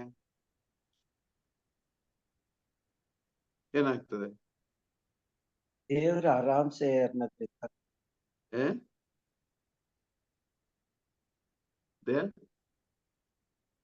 ಬ್ರದರ್, ನಾವು ಸಹಾಯ ಮಾಡದೇ ಇದ್ರು ದೇವ್ರು ಯಾರನ್ನ ಕಳಿಸ್ಬೇಕು ಆ ಸಮಯದಲ್ಲಿ. ಈಗ ನಾನು ಯೋಚನೆ ಮಾಡ್ತಾ ಇದೀವೋ, ನನ್ಗೆ ಈ ಸಮಸ್ಯೆ ಇದೆ, ದಯಾಲ್ ನನಗೆ ಸಹಾಯ ಮಾಡ್ತಾರೆ. ಆದ್ರೆ ದಯಾಲ್ ನನ್ಗೆ ಸಹಾಯ ಮಾಡದಿದ್ರೆ ನನಗೆ ಹೇಗೆ ಅನಿಸ್ತದೆ? ನೋಡಿದ್ರ ಆ ಸಮಯದಲ್ಲಿ ಕೈ ನೋಡ್- ಕೊಟ್ಟ ಇಷ್ಟೇನೆ ಅಲ್ವಾ? ಇವ್ರು. ಸೊ ಹ್ಮ್. ಪ್ರಿಯರೇ, ನಮಗೆ ಸಹಾಯ ಮಾಡಬೇಕಾದವರು ತಕ್ಕ ಸಮಯದಲ್ಲಿ ಕೈ ಕೊಡುವ ಸಾಧ್ಯತೆಗಳಿದೆ. ಅದರಿಂದ ನಾವು ಒಂದು ಆಂಟಿಸಿಪೇಟ್ ಮಾಡಬಾರದು. ಈ ವ್ಯಕ್ತಿ ಸಹಾಯ ಮಾಡ್ತಾರೆ, ಈ ವ್ಯಕ್ತಿ ಎಲ್ಲ ದೊಡ್ಡ ವ್ಯಕ್ತಿಗಳಲ್ವಾ, ಇವರು ನನಗೆ ಸಹಾಯ ಮಾಡ್ತಾರೆ, ಅದು ಆಗ್ಬೇಕಂದಿಲ್ಲ. ದೇವರಿಗೆ ನಮ್ಗೆ ಸಹಾಯ ಮಾಡುವ ವ್ಯಕ್ತಿಯ ಪಕ್ಕಾ ಪಿಕ್ಚರ್, ಪಕ್ಕಾ ಗೂಗಲ್ ಮ್ಯಾಪ್ ಅಲ್ಲಿ ಇದೆ. ಅವ್ರು ಕರ್ಕೊಂಡ್ ಬರ್ತಾರೆ. ಸೊ ನಾವು ಈ ವ್ಯಕ್ತಿಗಳನ್ನೆಲ್ಲ ನೋಡ್ಬೇಕಾಗಿರೋದು, ನಾವು ದೇವರನ್ನೇ ನೋಡ್ಬೇಕು. ದೇವರ ನಮ್ಗೆ ಬೇಕಾಗಿರೋ ಸಹಾಯ ಅವ್ರಿಗೆ ಇಷ್ಟ ಬಂದ ಕಡೆಯಿಂದ, ಇಷ್ಟ ಬಂದ ರೀತಿಯಲ್ಲಿ ನಮ್ಗೆ ಬರುತ್ತೆ. ಸೊ ಪ್ರಿಯರೇ, ಆ ರೀತಿ ನಾವು ದೇವರನ್ನೇ ಎದುರು ನೋಡುವಾಗ ಮನುಷ್ಯನ ಮೇಲೆ ಕೋಪ ನಮ್ಗೆ ಬರಲ್ಲ. ಯಾಕಂದ್ರೆ ಮನುಷ್ಯನಲ್ಲ ನಮ್ಗೆ ಸಹಾಯ ಮಾಡ್ಬೇಕಾಗಿರೋದು. ಎಷ್ಟೇ ಆದರೂ ದೇವರೇ ನಮ್ಗೆ ಸಹಾಯ ಮಾಡ್ಬೇಕಾಗಿರೋದು. ನೋಡಿ, ಈ ವ್ಯಕ್ತಿ ಈಗ ಮಾಡಿದ್ದಾರೆ, ಆ ವ್ಯಕ್ತಿ ಆಗ ಮಾಡಿದ್ದಾರೆ, ನಾನು ಇಷ್ಟೆಲ್ಲಾ ಕಷ್ಟಪಟ್ಟೆ ಅವನಿಗಾಗಿ. ಬೇರೆ ಇದೆಲ್ಲ ಸುಮ್ನೆ ಈ ಮಾತುಗಳ ನಮ್ಮ ಬಾಯಿಂದ ಬರಬಾರ್ದು. ಯಾಕಂದ್ರೆ ನಮ್ಗೆ ಸಹಾಯ ಮಾಡಬೇಕಾಗಿರೋದು ದೇವರ ಆ ಒಂದು ಆರಿಸಿದ ವ್ಯಕ್ತಿಯಿಂದ. ಪ್ರಿಯರೇ, ಹಬೂಕಕ್ ಪ್ರವಾದಿಯ ನೋಡಿ, ಹಬೂಕಕ್ ಪ್ರವಾದಿ ಏನೋ ಗೊತ್ತಿಲ್ಲ. ಆದ್ರೆ ಹಬೂಕಕ್ ಪ್ರವಾದಿಗೆ ಒಂದು ವಿಷಯ ಗೊತ್ತಿದೆ, ದೇವರೆಲ್ಲೋ ನಮ್ಮನ್ನು ಕರ್ಕೊಂಡು ಹೋಗ್ತಾ ಇದ್ದಾರೆ, ದೇವ್ರಿಗೆ ಏನೋ ಒಂದು ಪ್ಲಾನ್ ಇದೆ. ನೋಡಿ, ಹಬೂಕಕ್ ಪ್ರವಾದಿನೂ ಏನು ಹೊತ್ಕೊಂಡು ಹೋಗ್ತಾ ಇದೆ, ರೊಟ್ಟಿ ಮತ್ತು ಇದು ಸಾರೆಲ್ಲ ತಗೊಂಡು ಹೋಗ್ತಾ ಇದ್ದಾರೆ, ಒಂದ್ ಕಡೆ ಹೋಗ್ತಾ ಇದ್ದಾರೆ. ಅಲ್ಲಿಂದ ದೇವರು ಹಬೂಕಕ್ ಪ್ರವಾದಿಯನ್ನು ಜುಟ್ಟಿಡಿದು ದಾನಿಯೇಲನ ಗವಿಯವರೆಗೆ ಕರ್ಕೊಂಡು ಬಂದ್ರು. ಗೂಗಲ್ ಮ್ಯಾಪ್ ಇಲ್ಲ ಆ ಟೈಮಲ್ಲಿ, ಬಸ್ ಇಲ್ಲ, ಫ್ಲೈಟ್ ಇಲ್ಲ, ಟ್ರೈನ್ ಇಲ್ಲ. ಆದ್ರೆ ದೇವರು ತಕ್ಕ ಸ್ಥಳದಲ್ಲಿ, ತಕ್ಕ ಸಮಯದಲ್ಲಿ ಈ ಹಬೂಕಕ್ ಪ್ರವಾದಿಯನ್ನು ತಲುಪಿಸಿದರು. ಪ್ರಿಯರೇ, ಈ ಅಧ್ಯಾಯದಲ್ಲಿ ನನಗೆ ತುಂಬಾ ಟಚ್ ಆಗಿರೋ ಒಂದು ವಚನ 38ನೆಯ ವಾಕ್ಯ. ಅಯ್ಯೋ, ನೀವು ಬಂದ್ರ, ಹಬೂಕಕ್ ಪ್ರವಾದಿಯೋ ಥ್ಯಾಂಕ್ ಯು ಎಂದಲ್ಲ ಹೇಳೋದು. ದಾನಿಯೇಲ್ ಏನ್ ಹೇಳ್ತಾ ಇದ್ದಾರೆ? ಅದಕ್ಕೆ ದಾನಿಯೇಲನು, ದೇವರೇ, ನೀವು ನನ್ನನ್ನು ನೆನಪಿಗೆ ತಂದುಕೊಂಡಿರಿ, ನಿಮ್ಮನ್ನು ಪ್ರೀತಿಸುವವರನ್ನು ನೀವು ಎಂದಿಗೂ ಕೈ ಬಿಡುವುದಿಲ್ಲ ಎಂದು ಹೇಳಿದರು. ಈ ವಚನ ನಮ್ಮ ಹೃದಯದಲ್ಲಿ ಬರೆದಿಡಕ್ಕಾಗತ್ತಾ? ನಿಮ್ಮನ್ನು ಪ್ರೀತಿಸುವವರನ್ನು ನೀವು ಎಂದಿಗೂ ಕೈ ಬಿಡಲ್ಲ. ನಿಮ್ಮನ್ನು ಪ್ರೀತಿಸುವವರನ್ನು ನೀವೆಂದಿಗೂ ಕೈ ಬಿಡಲ್ಲ. ಪ್ರಾಬ್ಲಮ್ ಏನಂದ್ರೆ, ನಾವು ದೇವರನ್ನು ಪ್ರೀತಿಸ್ತಾ ಇದೀವ? ಬಾಯಿ ಮಾತಿಗೆಲ್ಲ 100% ನಾವು ದೇವರನ್ನು ಪ್ರೀತಿಸ್ತಾ ಇದ್ದೀರಾ? ಪ್ರಿಯರೇ, ನಾವು ದೇವರನ್ನು 100% ಪ್ರೀತಿಸುವುದಾದ್ರೆ ಆ ದೇವರು ನಮ್ಮನ್ನು ಕೈ ಬಿಡಲಾರೆ. ಆದ್ರೆ ನಾವು ಎಷ್ಟರ ಮಟ್ಟದಲ್ಲಿ ಪ್ರೀತಿಸ್ತಾ ಇದೆ, ಏನೋ ಒಂದು ಅನುಗ್ರಹಕ್ಕಾಗಿ, ಏನೋ ಒಂದು ಲಾಭಕ್ಕಾಗಿ. ಪ್ರಿಯರೇ, ಇದೆಲ್ಲ ಪ್ರೀತಿ ಅಂತ ಹೇಳೋದು. ದೇವರಿಗಾಗಿ, ದೇವರೊಂದಿಗೆ ಆ ನಿಜವಾದ ಪ್ರೀತಿ ಇರುವ ವ್ಯಕ್ತಿ ಆದ್ರೆ ಇಂತಹ ಸಮಯಗಳಲ್ಲಿ ಗೊತ್ತು ಆ ದೇವರು ನಮ್ಮನ್ನು ಕೈ ಬಿಡಲ್ಲ. ಆ ದೇವರು ನಮ್ ಜೊತೆಗೆ ಇದ್ದಾರೆ, ಮನುಷ್ಯನಿರಲ್ಲ, ಆ ದೇವರು ನಮ್ ಜೊತೆಗೆ. ಈ ಒಂದು ಕನ್ವಿಕ್ಷನ್ ನಮ್ಗೆ ಬರುವಾಗ ನೋಡಿ, ಇವನಿಗೆ ಊಟ ತಿನ್ನುವ 6 ದಿನ ಆಯ್ತು ಊಟ ಮಾಡಿ, ಊಟ ತಿನ್ಬೇಕಂತ ಚಿಂತೆ ಎಲ್ಲ ಬರ್ತಾ ಇರೋದು. ಓ ಹಬೂಕಕ್, ನೀವು ಅಷ್ಟು ದೂರದಿಂದ ಬಂದು ನನಗೆ ಸಹಾಯ ಮಾಡ್ತಾ ಇದ್ರಲ್ಲ ಅಂದ್ರೆ ಚಿಂತೆ ಎಲ್ಲ ಬರೋದು. ಇವನಿಗೆ ಬರುವ ಚಿಂತೆ, ದೇವರೇ, ನೀವು ನನ್ನನ್ನು ನೆನೆಸಿದ್ದೀರಾ? ಈ ಸಿಂಹಗಳ ಮಧ್ಯೆ ನಿಲ್ಲುವಾಗ ಒಂದು ಮೊದಲನೇ ದಿನ ಅಷ್ಟು ಸುಲಭ ಅಲ್ಲ. 6 ದಿನ ತಳ್ಳುವುದು ಏನೋ 1 hour ನಿಲ್ಬಹುದು ಕಷ್ಟಪಟ್ಟು. ಒಂದೊಂದು ಕ್ಷಣದಲ್ಲಿ ನಾವಾಗಿದ್ರೆ ಎಷ್ಟು ಟೆನ್ಷನ್. ಸುಮ್ನೆ ಇದೆಲ್ಲ ಬೇಕಾಗಿರ್ಲಿಲ್ಲ. ಸುಮ್ನೆ ಆ ಕಡಸರ್ಪ ಆಗಿದ್ರೆ ನಮ್ಗೆ ಏನಾಗ್ತಾ ಇತ್ತು? ಯಾಕೆ ಬೇಕಿತ್ತು ನಾವು ಕೈ ಹಾಕೋದು? ಸುಮ್ನೆ ಇದೆಲ್ಲ ವೇಸ್ಟ್ ಆಯ್ತು. ನೋಡಿ, ಇನ್ ಯಾವಾಗ ತಿಂತಾರೋ ಈ ಸಿಂಹಗಳು. ನೋಡಿ, ಅದನ್ನ ನೋಡಿದ್ರೆ ಸಾಕು ಅಷ್ಟು ಭಯ ಆಗ್ತದೆ. ಈ ಸಿಂಹ ನೋಡುವಾಗ ನೋಡಿ ನನ್ನ ಮುಖಕ್ಕೆ ನೋಡ್ತಾ ಇದೆ. ಈ ತರ ಟೆನ್ಷನ್ ಅಲ್ಲಿ ನಾವು ಆಗಿದ್ರೆ ಹಾರ್ಟ್ ಅಟ್ಯಾಕ್ ಆಗಿ ಸಾಯುವುದು. ಆದ್ರೆ ದಾನಿಯೇಲನಿಗೆ ಟೆನ್ಷನ್ ಇಲ್ಲ. ಕಾರಣ ಏನಂದ್ರೆ ಅವನಿಗೆ ಗೊತ್ತು, ನಮ್ ದೇವರಿದ್ದಾರೆ, ಅವರು ನಮ್ಮನ್ನು ಸಂರಕ್ಷಿಸುವರು. ಪ್ರಿಯರೇ, ಇದು ಆಗಿದೆ ನಮ್ಮ ಕನ್ವಿಕ್ಷನ್ ಆಗ್ಬೇಕಾಗಿರೋದು. ಏನೇ ಆದ್ರು ಆ ದೇವರು ನಮ್ಮನ್ನು ಸಂರಕ್ಷಿಸ್ತಾರೆ, ಆ ದೇವರು ನಮ್ಮನ್ನು ಸಂರಕ್ಷಿಸ್ತಾರೆ. ಈ ಒಂದು ಲೆವೆಲ್ಗೆ ನಾವು ಹೋಗುವಾಗ ಪ್ರಿಯರೇ, ಇಲ್ಲಿ ಇನ್ನೊಂದು ವಿಷಯ ನಾವು ನೋಡ್ಬೇಕು. ನೀವು ನೋಡಿ, ಆ ಗವಿಗೆ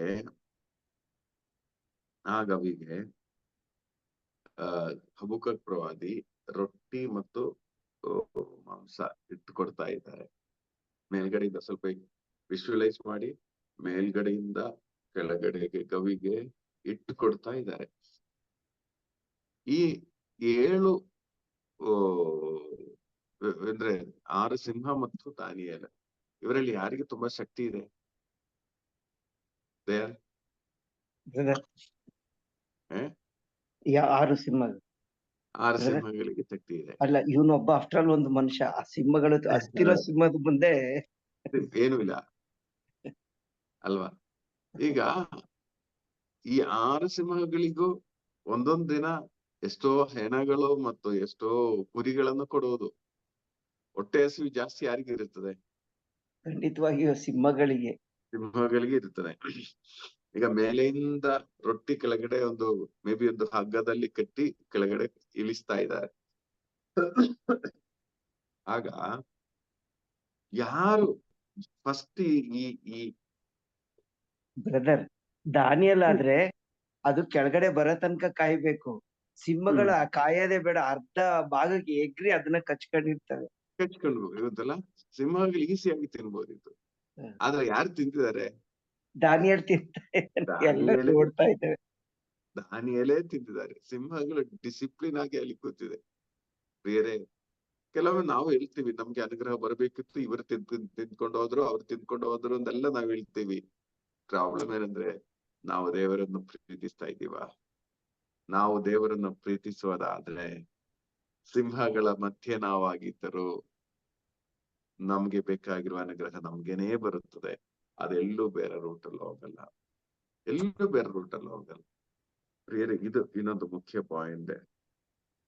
ಸೊ ಈ ಸಿಂಹಗಳ ಮಧ್ಯೆ ಇದೆಲ್ಲ ನಮ್ಗೆ ಈಗ ದಾನಿಯೇಲನ 14 ಅಧ್ಯಾಯಗಳು ಓದುವಾಗ ಖಂಡಿತವಾಗಿ ನಮ್ಮ ಜೀವನದಲ್ಲಿ ಇಂತಹ ಸಹನೆಗಳು ಇಷ್ಟು ಬರದೇ ಇದ್ರು ಸ್ವಲ್ಪ ಸ್ವಲ್ಪ ಆಗಿ ಸಹನೆಗಳು ಬಂದಿರೋದು ನಾವು ನೋಡಿರ್ಬೋದು.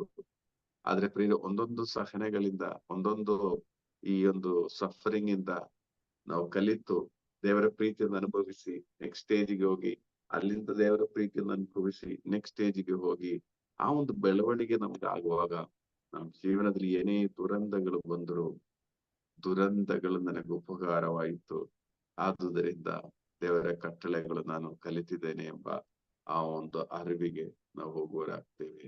ಪ್ರಿಯರೇ, ಕೃಪೆ ದೇವರು ನಮ್ಗೆ ದಯ ಪಾಲಿಸ್ಲಿ. Miss, thank you very much. ಈಗ ಕೆಜಿ ಸರ್ ಇಲ್ಲ ಅನ್ಸುತ್ತಲ್ಲ, ಅವರು ಹೊರಟಿದ್ದಾರೆ.